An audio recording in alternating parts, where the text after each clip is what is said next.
अपने माँ बाप को बूढ़ा होते देखना जिंदगी का सबसे बड़ा दर्द है। वो कंधा जिस पर बैठकर हमने आसमान देखा था, आज झुकने लगा है।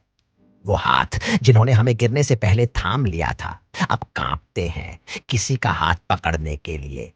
वो चेहरा जो हर सुबह मुस्कुराकर दिन की शुरुआत करता था, अब थकान और खामोशी में ढल गया है। कभी जिन हाथों में हमारे खिलौने हुआ करते थे, अब उन्हीं में दवाइयां होती हैं। कभी जो हमें भागते हुए पकड़ लेते थे, अब वही हाथ वॉकर या दीवार का सहारा ढूंढते हैं। कभी जिनके घर में हंसी गूंजती थी, अब वहां घड़ी की टिक टिक और यादों की आवाज रह गई है। तब समय था पर समझ नहीं थी। आज समझ है पर समय नहीं। हम जिंदगी की भाग दौड़ में इतने आगे बढ़ गए कि पीछे मुड़कर देखना ही भूल गए। कभी सोचते थे वो हमेशा वैसे ही रहेंगे, मजबूत, मुस्कुराते हुए, हमारे लिए सबसे बड़े सहारे। पर अब एहसास होता है कि वक्त सिर्फ हमें बड़ा नहीं करता, वो हमारे माँ बाप को भी बूढ़ा कर देता है।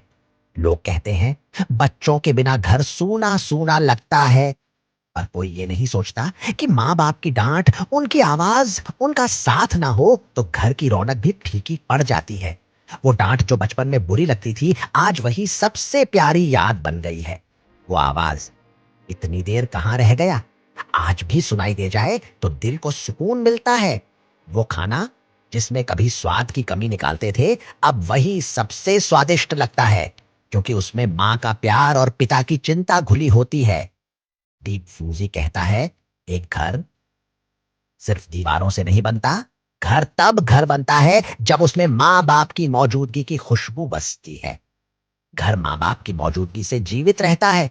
उनके होने से ही दीवारों में गर्मी है, उनके मुस्कुराने से ही घर में रोशनी है।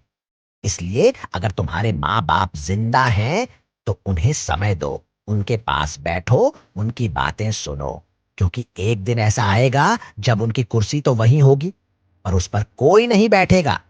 माँ बाप भगवान नहीं बनना चाहते, वो बस इतना चाहते हैं कि उनके बच्चे कभी उनसे दूर ना हो जाएं।